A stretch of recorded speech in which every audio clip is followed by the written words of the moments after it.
Assalamualaikum warahmatullahi wabarakatuh. Berjumpa lagi dengan saya Siti Umi Fitriyah, guru IPA SMP Negeri 8 Salatiga. Masih sama dengan video-video saya yang terdahulu. Ini saya akan melanjutkan pembahasan mengenai materi bab 3 kelas 7 SMP ya, mata pelajaran IPA semester 1 bab 3 ya. Kalau kemarin kita sudah bahas itu ya mengenai masa jenis, mari sekarang kita lanjutkan ke perubahan benda ya. Langsung saja kita mulai ya. Kita nanti akan mengenal dua perubahan, yaitu perubahan fisika dan perubahan kimia. Untuk lebih jauhnya, mari kita bahas satu persatu.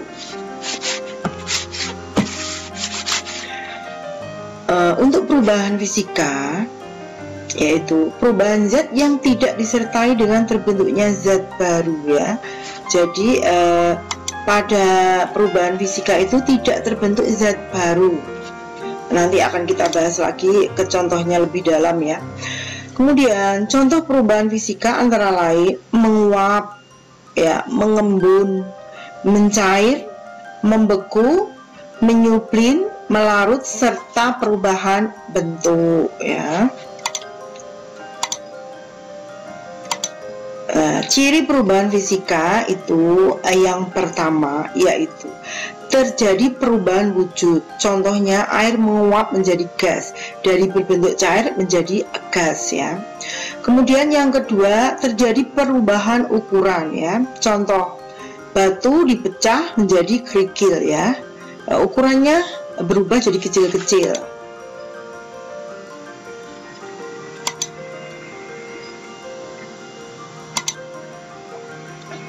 Yang ketiga terjadi perubahan bentuk zat. Contohnya pohon yang dibelah menjadi papat, tadinya pohon, kemudian diubah bentuknya menjadi kursi, menjadi meja ya, seperti itu. Kemudian yang keempat terjadi perubahan volume ya, atau volume atau ukurannya. Contohnya air laut yang menguap menjadi awan ya. Ini ya. Volumenya jelas berubah, apalagi ukurannya juga semakin ringan ya kalau sudah menjadi awan. Kemudian terjadi pelarutan. Contohnya gula yang dilarutkan ke dalam air ketika kita membuat teh manis atau juga kopi ya. Kemudian yang keenam terjadi perubahan bentuk energi. Contoh, jika filamen tungsten diberi aliran listrik, maka energi listrik pada tungsten berubah menjadi energi panas seperti pada lampu pijar. Nah, ini terjadi perubahan energi. Ini tadi ciri-ciri dari perubahan fisika. Sekarang kita bahas contohnya ya. Contoh perubahan fisika itu pada industri es batu, yaitu air yang tadinya berwujud cair diubah menjadi berbentuk padat. Yang kedua, industri susu kaleng ya. Susu yang tadinya cair diubah menjadi berbentuk serbuk. Kemudian industri gula pasir, yaitu gula cair dari batang tebu yang diambil airnya diubah menjadi berbentuk padat, menjadi gula pasir seperti yang kita konsumsi ya. Ini. Nah, sekarang kita masuk ke perubahan kimia. Tadi perubahan fisika, perubahan yang tidak menimbulkan zat baru karena sama. Contoh, paku dipanaskan sampai menjadi bara. Ketika dingin akan tetap menjadi paku, tidak berubah menjadi arang dan sebagainya. Itu contoh perubahan fisika. Sekarang kita masuk ke perubahan kimia. Apa toh perubahan kimia itu? Perubahan kimia adalah perubahan zat yang dapat menghasilkan zat baru dengan sifat kimia yang berbeda dengan aslinya. Jadi benar-benar ada zat baru ya. Kalau fisika tidak ada zat baru, kalau kimia ada zat baru yang memang sifat kimianya itu berbeda dengan zat aslinya. Kayu dibakar jadi arang kan? Arang itu jelas sifatnya berbeda dengan kayu sebelum dibakar ya. Kita bahas lebih jauh ya. Berlangsungnya perubahan kimia dapat diketahui dengan ciri-ciri. Yang pertama, terbentuknya zat baru, tadi sudah kita bahas. Kemudian terbentuknya gas. Kemudian terjadi perubahan warna, terjadi endapan, terjadi perubahan suhu ya, seperti itu. Kemudian ciri perubahan kimia, terjadi pembentukan gas. Contohnya ini ya. Reaksi kimia membentuk gas ialah reaksi logam magnesium dengan asam klorida Mg ya, dengan asam klorida HCl menjadi MgCl2 atau magnesium klorida dan gas hidrogen. Lah, gas inilah yang menjadikan perubahan kimia.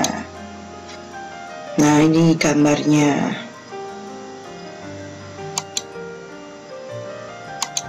Selanjutnya ya. Nah, kita yang masuk ke yang kedua. Terbentuk endapan. Contoh reaksi yang dapat membentuk endapan ialah reaksi antara barium klorida BaCl2 dengan natrium sulfat Na2SO4 menghasilkan endapan barium sulfat berwarna putih ya. Barium klorida, natrium sulfat menjadi endapan putih barium sulfat dan natrium klorida. Ini gambarnya. Yang ketiga, terjadi perubahan warna ya. Contoh reaksi yang memberikan warna yang khas adalah reaksi antara tembaga sulfat CuSO4 dengan air H2O ya. Ini contohnya, contoh gambarnya ini ya. Ini berubah menjadi biru ya. Warna tembaga sulfat adalah putih. Apabila ditambahkan air, warnanya berubah menjadi biru.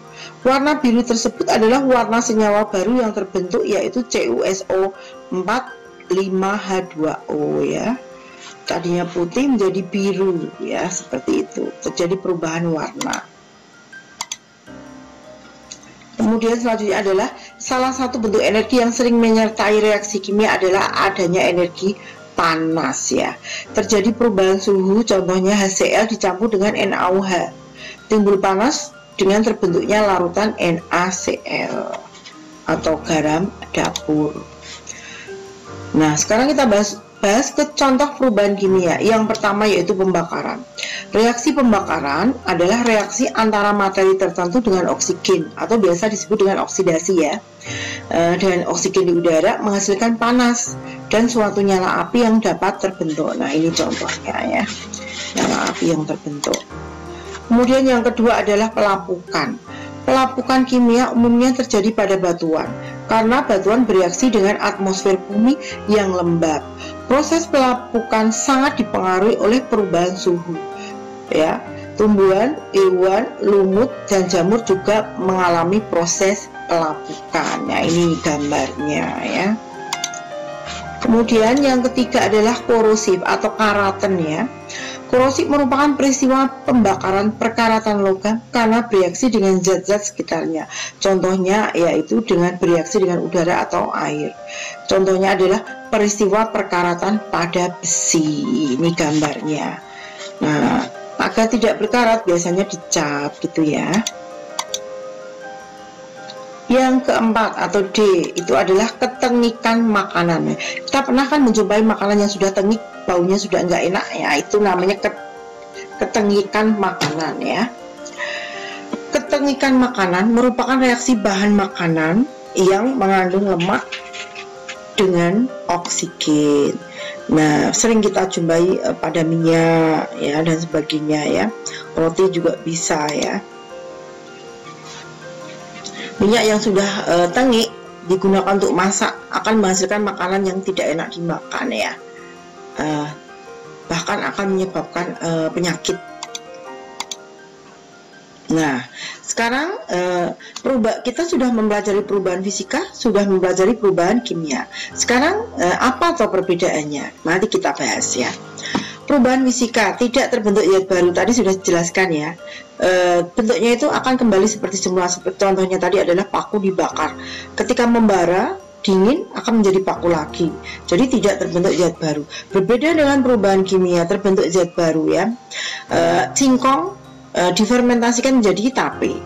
Antara singkong dengan tape jelas-jelas singkong itu berbeda sekali dengan tape. Tape sudah merupakan bahan dari hasil fermentasi sehingga dia adalah zat baru ya. Komposisi materi tidak berubah, sedangkan pada perubahan kimia komposisi materi jelas berubah ya. Perubahan fisika setelah paku dingin kembali menjadi paku, komposisinya tetap.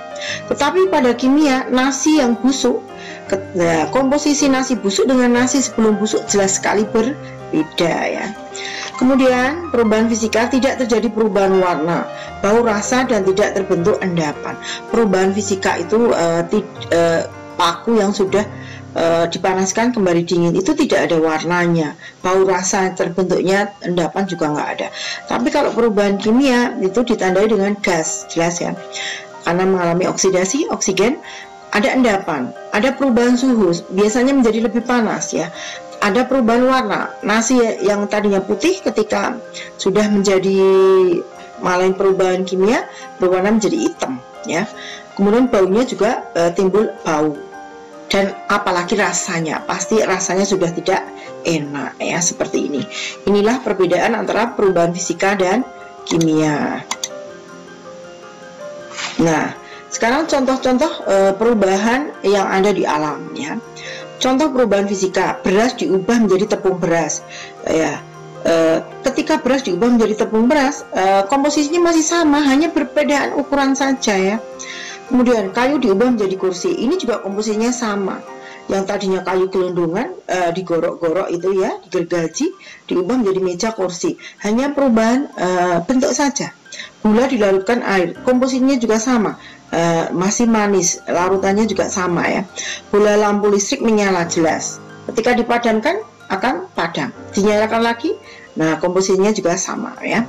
Air berubah menjadi es, sama-sama H2O, cuma bentuknya yang satunya padat, yang satunya cair ya. Berbeda dengan perubahan kimia, singkong menjadi tape, jelas tape. Ketika menjadi tape ini sudah komposisi yang berbeda karena di dalamnya sudah ada alkohol ya.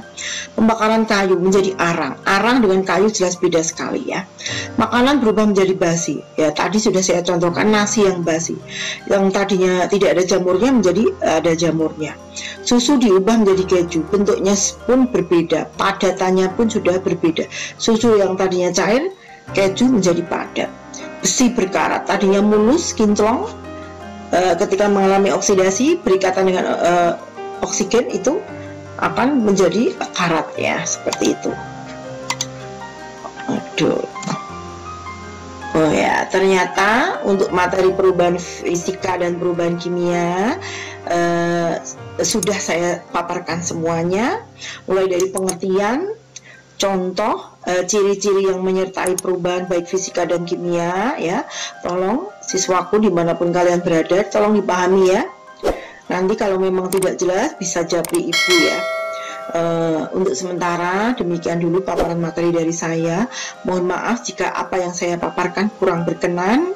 Saya akhiri. Assalamualaikum warahmatullahi wabarakatuh. Terima kasih.